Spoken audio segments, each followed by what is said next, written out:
નમસ્કાર મિત્રો, મારું નામ અભય છે અને મારી ઉંમર 21 વર્ષ છે. હું હાલ અમદાવાદમાં રહું છું.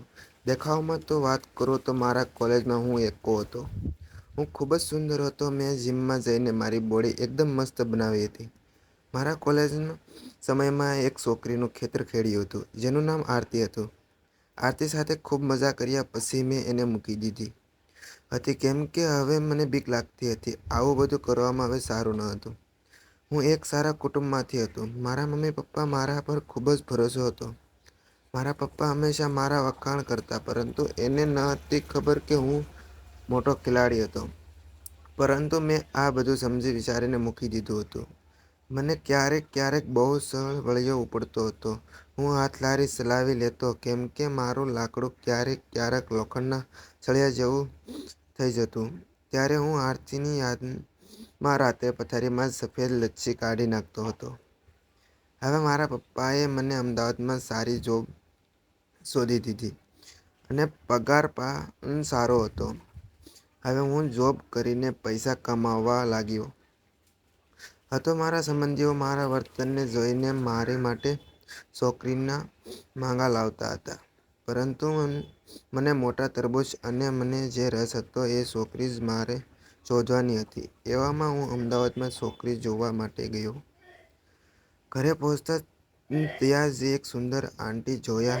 એને જોઈને મારી ખીચામાં મારું લાકડું હલવા લાગ્યું, કેમ કે એને બાંધો જ હતો. એવો જાણે એના ગાભામાંથી શીકુડા બહાર નીકળવા તડપી રહ્યા હતા. એવામાં મેં એને નમસ્તે કહ્યું અને તેઓએ મને અંદર આવવા કહ્યું. અમે અંદર ગયા. એવામાં છોકરી શરબત લઈને આવી. છોકરીને જોતાં જ મને છોકરી ગમી ગઈ અને વાતમાં એ પણ ખબર પડી ગઈ ઓલા આંટી હતા એ જ મારા સાસુ થવાના હતા. મને એમ થતું હતું કે બે હાથમાં લાડવા, પણ એવું તો શક્ય ન હતું કે સાસુ સાથે પણ હું ખેતર ખેડી શકું, કેમ કે હજી મારે એ માટે ઘણી મહેનત કરવાની હતી. માં દીકરી બંને એક સરખા લાગતા હતા. મારા લગ્ન ધામધૂમથી થયા. મેં ખૂબ જ એન્જોય કરી. પછી એની દીકરી સાથે લગ્ન કર્યા બાદ મેં એનું ખેતર ખેડી નાખ્યું. પણ મને મારા સાસુ મગજમાંથી જતા ન હતા. સમય જતાં મારા સાસુ ઘરે આવતા ત્યારે મને એમ થતું કે આજે જ સાસુના ખજાનામાં અંદર આંખો વહી જા, પણ એવું શક્ય ન હતું, કેમ કે હતા તો મારા સાસુ. અમારે દિવાળીનો સમય આવતા વેકેશન પડ્યું. 1 મહિનાનું વેકેશન હતું. હવે મારી પત્નીને મારા સાસુનો ફોન આવ્યો, તમે વેકેશન કરવા અહીંયા આવો. એવામાં હું પણ રાજી થઈ ગયો, કેમ કે હવે એ સમય નજીક આવ્યો હતો, જેનો હું કેટલાય સમયથી તડપી રહ્યો હતો. હું અને મારી પત્ની બંને મારા સાસુના ઘરે રોકાવા ગયા. મારી સાસુને જોતાં મારા અંદરના કીડા દોડવા લાગ્યા હતા. એના 2 દડા એવા દેખાતા હતા જાણે હજી કુંવારી છોકરી ના હોય. મને એવું લાગતું મારા સસરાએ બહુ ખેતરમાં હાથી નહીં હાંક્યું હોય. અમે બધાએ થોડીક હસી મજાક કરી. હું મારા સાસુ સામે મારા અંદરના ખેલાડીની નજરથી જોતો અને મારા સાસુને પૂછતો, તમે હજી તમારી દીકરી જેવા જ લાગો છો. મારા સાસુ મને જોઈને શરમાઈ જતા. હું મારી સાસુને હસાવીને લોટપોટ કરી નાખતો. તેને મારા જોડે ખૂબ જ મજા આવતી હતી. મારા સાસુ દેખાવમાં ખૂબ જ સુંદર હતા. મારે એકવાર તો તેની સાથે ખેતર ખેડવાનું જ હતું અને એમાં મારું બીજ રોપવું હતું, કેમ કે હવે મારું બીજ હવે હાઇબ્રિડ હતું. મેં તેને હલાવીને વાડા જેવું કરી નાખ્યું હતું. એકવાર હું સવારે જાગીને ટૂંકી ચડ્ડી પહેરીને બેઠો હતો. મારા સાસુ મારી સામે બેઠા હતા. એવામાં મારા ગાભામાંથી મારો સાપ બહાર નીકળી ગયો. મેં મારો હાથ એની પર રાખ્યો અને મારા સાસુ આ બધું જોઈ ગયા અને શરમાતા ઊભા થઈ ગયા. મારા સાસુને એકવાર બજારમાં જવાનું થયું. મને કીધું, હાલો જમાઈ, મારી સાથે બજારમાં જઈએ. હું મારી બાઇક પાછળ બેસાડીને તેને બજારમાં લઈ ગયો. એને થોડી ખરીદી કરી અને એક કપડાની દુકાન પર લઈ ગયા. મને કહ્યું, જમાઈ, અહીંયા બહાર જ ઊભા રહેજો, હું કપડાં લેતા આવું. મને થયું સાસુને પણ અત્યારના ગાભા પહેરવાનો શોખ હશે. એ અંદર ગયા અને ચડ્ડી અને અંદરના ગાભા લીધા. હું આ બધું જોઈ ગયો. મારા સાસુ મારી સાથે. અમે જોતાં એને ગાભા થેલીમાં નાખી દીધા. મને પણ થયું કે આ સાસુ પણ જબરદસ્ત છે. હવે અમે બાઇક હવે અમે બાઇક પર જતા જતા એક જોરદાર જમ્પ લીધો. સાસુના બંને દડા મારી પાછળ દબાઈ ગયા. સાસુની નાની એવી આ નીકળી ગઈ. મને કહે, જમાયા હરવે હરવે આંકો. હવે હું પણ એવો મોજમાં હતો અને મારી સાસુ ઘરે આવ્યા. મારી પત્નીની બહેનપણીના લગ્ન હતા. એમાં મારી પત્નીને હું તેના લગ્નમાં મૂકી આવ્યો. તે 3 દિવસ ત્યાં રોકાવાની હતી અને મારા સસરાને રાતની ચોકીદારીની નોકરી હતી એટલે એ રાત્રે ઘરે આવતા નહીં. હવે મારી સાસુ અને હું બંને જ ઘરે રહેતા. મારી પાસે કુલ 3 રાત હતી. મારા સસરા રાત્રે નોકરીએ જતાં જતાં મને કહ્યું, જરીક ધ્યાન આપજો જમાઈ. મેં પણ કહ્યું, વાંધો નહીં, હું મારી સાસુની ખૂબ જ કાળજી રાખીશ. હું રૂમમાં સૂવા જતો હતો તે મારી સાસુએ કહ્યું, જમાઈ, તમારે ત્યાં નથી સૂવાનું, તમે મારી રૂમમાં સૂઈ જાઓ. આપણે બંને બેડ પર અલગ અલગ બાજુએ સૂઈ જઈશું. હવે મારી સાસુની આ વાતથી અમે પણ મારા અંદરના પંખી ઉડવા લાગ્યા હતા. હું પણ આવો મોકો છોડવા માંગતો ન હતો. હું મારી સાસુના રૂમમાં અમે બંને એક જ બેડ પર સૂતા હતા. મારી સાસુ તો સૂઈ ગયા હતા પરંતુ મને નીંદર આવતી ન હતી. રાતના 2 વાગી ગયા હતા. મેં મારો એક પગ મારી સાસુના પગ બાજુ જવા દીધો અને એના કૂણા પગ ઉપર રાખી દીધો. ઘડીક થયું તો મારા પગ વડે હું એના પગ ઉપર ફેરવવા લાગ્યો. હવે મેં મારા પગ વડે જરીક જરીક એના કપડા ઉપર કરવા લાગ્યો. હવે ગોઠણ સુધી મેં મારો પગ એના પગ ઉપર રાખી દીધો હતો. પછી મને લાગ્યું કે મારા સાસુને ખબર પડી જશે તો હું શું કરીશ. એવામાં હવે મને ડરના વિચાર આવવા લાગ્યા. હું રાત્રે બહાર બાથરૂમમાં જઈને મારી કાકડી હલાવી નાખી આવીને સીધો સૂઈ ગયો. અમે બંને સવારે જાગીને પોતપોતાની રીતે ચાય નાસ્તો કરી લીધો અને મારા સાસુ સાથે ઘડીક બેઠો અને તે રાત્રિનો ઉજાગરો હતો. મારા સાસુએ કહ્યું, જમાઈ, કેમ આખા સોજી ગયેલા છો?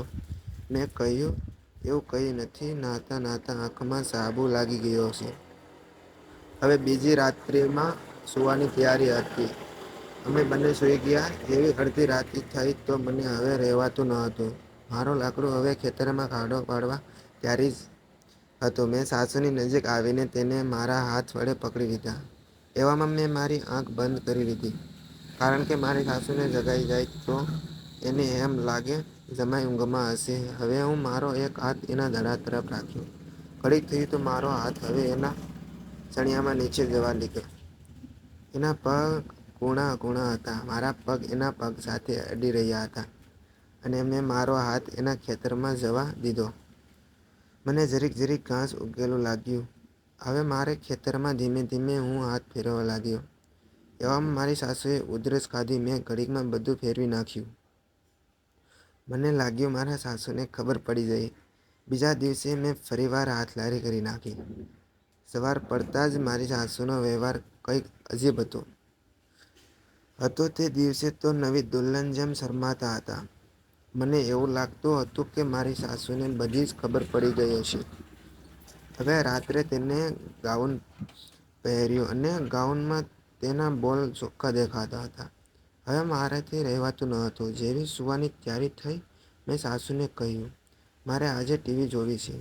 તમે સૂઈ જાઓ, હું ટીવી જોઈ પછી સૂઈ જઈશ. મારી સાસુ કહે, મારે પણ ફિલ્મ જોવું છે.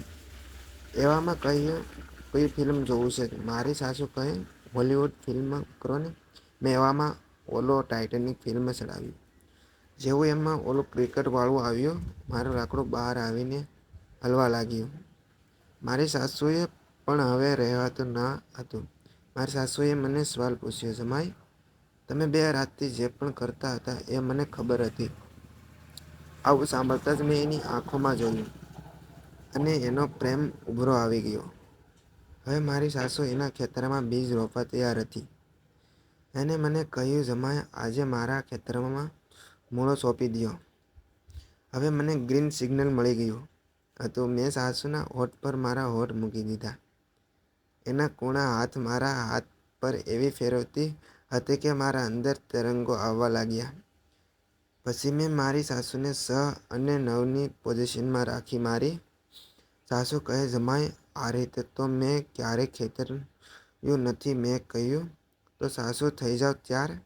એના પાછળથી ગાભા કાઢ્યા અને એના ડુંગરામાં બે હાથ વડે પકડીને એની ગુફાનું રસપાન કરવા લાગ્યો. એની ગુફામાં જરીક જરીક પાણી આવવા લાગ્યું હતું.